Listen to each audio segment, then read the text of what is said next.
I'm Stevie Thomas with Ballin' Out Kennels. Have you ever thought about what is the best shotgun gauge for rabbit hunting with beagles or small game hunting in general? If you're fairly new to it, let me share my top 5 favorite shotgun gauges for rabbit hunting or small game hunting.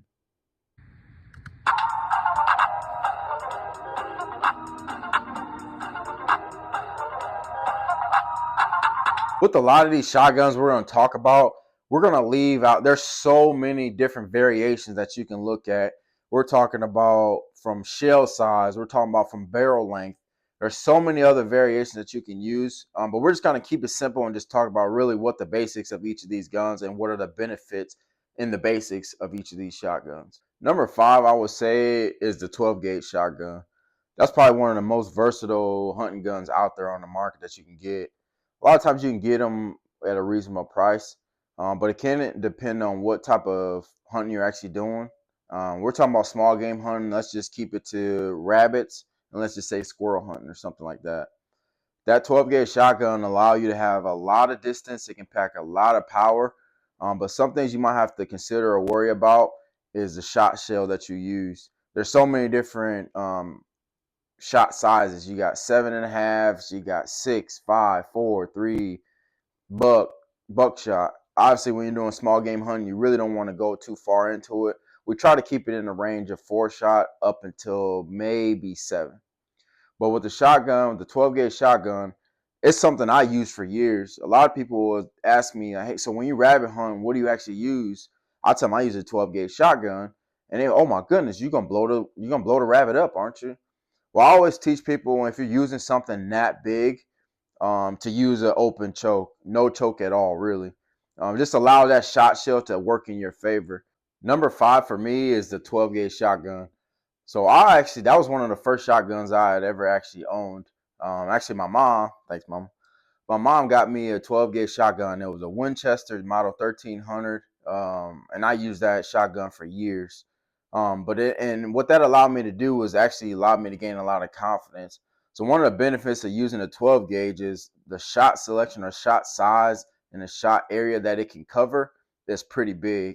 If you're looking at a 12 gauge, when you get the spread of your shot, and when I say spread, after you pull the trigger, the spread of the BBs is a lot wider with a 12 gauge shotgun, more than some of the other shotguns we're going to talk about. It allows you to have access to fairly far distance in shooting. A lot of times we're rabbit hunting with beagles or small game hunting. Most time the shots is within 30 yards or so, but the 12 gauge will allow you to reach out a little bit farther if you need to. But one thing about 12 gauge, a lot of times you're carrying them around in the woods for a long period of time, them jokers get heavy. So that's something to also think about. But I used a 12 gauge shotgun for years. 12 gauge shotguns can pack a lot of power, and for the price of shot shells nowadays, I think the 12 gauge might be the cheapest, even though they're all still very expensive. Depending on what shot size you're using, sometimes the 12 gauge can be a little much for hunting rabbits or we're hunting squirrels. And when we talk about small game, we're just going to keep it to those two animals. I really try not to have people use full chokes, especially when we're rabbit hunting with beagles. Why? The reason is if the worst case scenario that a dog were to be shot, a full choke, they're probably not going to withstand the power that's going to compact in that dog. With a full choke, it pretty much shrinks down your shot size, and in a sense, exaggeration, but your shot size is about this big. If that were to hit a beagle or even a rabbit, the likelihood of them surviving is not very high compared to with an completely open choke or no choke at all. The spread of that shot is more of a peppering. Now, obviously, we don't want a beagle to be shot, and that's just an example. But that's a big reason why I do not allow people to use full chokes when we're rabbit hunting with beagles. That 12 gauge would allow you to reach out and touch something. Let's just say most of the time we're small game hunting, you probably don't have to get outside of 40 yards. But if you did have in a situation where you needed to, that 12 gauge allow you to have that extra to get out there to the animal. My fourth favorite is probably the 20 gauge shotgun. I don't have a lot of history using a 20 gauge shotgun. I've used it a few times, but I know my dad has, and a few of my buddies use them quite a bit. They're still a super versatile shotgun, and allow you to do a lot of different things. They still have enough power to break through a little bit of brush if you're rabbit hunting, and it still allow you to reach up in an area to shoot a squirrel down if needed. But it's not quite as much as a 12 gauge shotgun. So a lot of people don't have to worry about the recoil too. A 12 gauge shotgun is probably going to have the most recoil. And yes, this is dependent on what shot you use. If you're 2 3/4 versus 3 inch, that'll make a huge difference. If you're shooting 6 shot versus 5 or 4, that also makes a difference. But a general rule, a 12 gauge shotgun is not going to, or a 20 gauge shotgun is not going to kick as much as a 12 gauge. But again, it still allows you to have a decent amount of distance and still packs enough power to harvest whatever game minimum you're after. I think my third favorite when it comes to small game hunting is probably the 410 shotgun. And the reason we talk about the 410 is I've used one for years now. It has a lot of benefits. A lot of times they're a lot lighter weight. The recoil is pretty much nothing. The rounds or shells are pretty dang expensive. But it also allows you to really compact your shot area. There's not a ton of BBs in there. We always talk about aim small, miss small. If you're using a 410, let's say you really have to be on target. That allows you not to, wound an animal or some of that sort of stuff. Because more likely, if you're not directly on target with a 410, you're probably not going to hit what you're aiming at. When we're rabbit hunting with beagles, a lot of times those rabbits are fairly close, or you want to make it to where they're fairly close to you. A 410 can do wonders in that realm. Some of the lacking parts of 410, though, it really won't be able to punch through a lot of brush if you're hunting in brushy areas. It doesn't have a whole lot of distance either.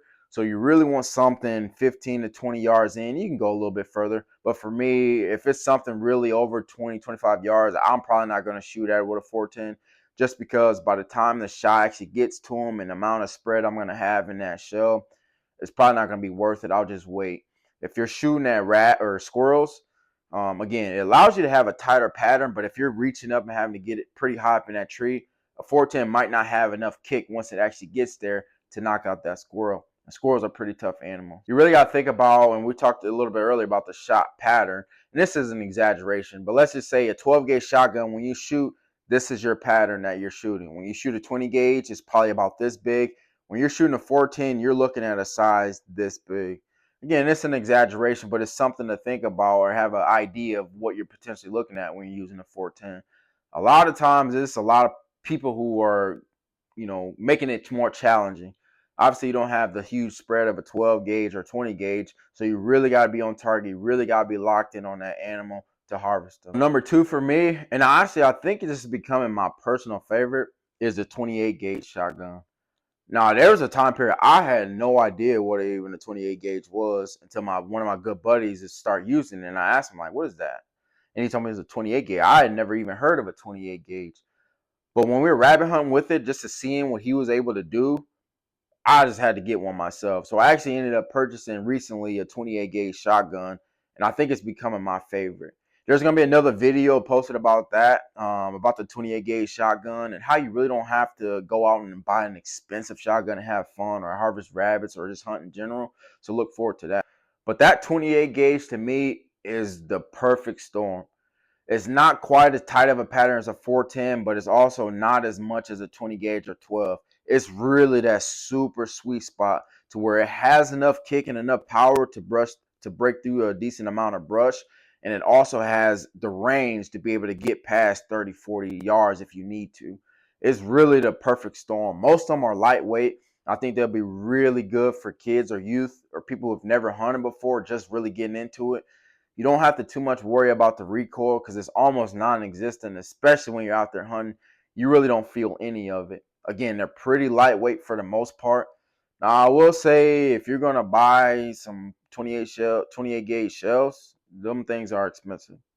So the only thing it'll probably do is allow you to be a better hunter because you got to be really shot selective or you're going to spend a lot of money missing. And I've done my fair share of missing. And as I was talking earlier, you got your 12 gauge, you got your 20, you got your 410. That 28 gauge I think, is the ideal size. Now, if we're talking about squirrel hunting or something like that, to where you're shooting up in a tree, even early season when there's still leaves on, that 28 gauge can really still get through the leaf cover or even get up high enough in that tree to put a really good shot on that squirrel. Again, if you're rabbit hunting with beagles or rabbit hunting in general, the spread of that 28 gauge is just about right to where if you're a little late in your tracking, you still probably be able to harvest that rabbit. If they're going through brush and that sort of thing, you still have enough power to get through there. Number one shotgun for me is really whatever you can get your hands on. I don't want to lessen this idea that you have to have a 12 gauge, 20 gauge. Whatever you can get access to allow you to get out there in the field and allow you to hunt, allow you to make some memories, allow you to just be present in whatever you're chasing, especially small game hunting. It's a thing that a lot of people are not doing as much, but most of us really started. That's where a lot of our roots started in hunting in general. Again, when I was growing up, we always hunted rabbits and we always hunted squirrels. That was just how we learned. I think most hunters should start in that realm because it teaches you so many different things about the woods, about reading sign, about knowing where your animal likes to be around. But again, if you can get access to any of these shotguns I listed or talked about, use them, go. As long as it's allowing you to get out in the woods, it's a good day. It's usually a pretty cool deal because a lot of families have one shotgun that's been in the family for a long period of time that was just passed on from granddad to dad to son, and now you're passing it on to. Again, it doesn't matter what it really is, as long as it's allowing you to get out in the woods and enjoy nature and hunt and love what you're doing, use it. I'm no mean an expert, but I really like sharing what I love to do with others, and I'm sure you love. That's why you're watching this video. So those are just my 5 I think are my favorite shotguns to use. But I'm always curious, and I'm always willing to learn what is your top 5 favorite or your top favorite shotgun you like to use while hunting. Again, we always keep it respectful, and we always try to learn from each other. So if you want to drop it down in the comments, what was your first shotgun that you ever had? We would love to hear from you. And I'm Stevie Thomas with Ballin' Out Kennels. Stay sharp, stay real, stay houndy.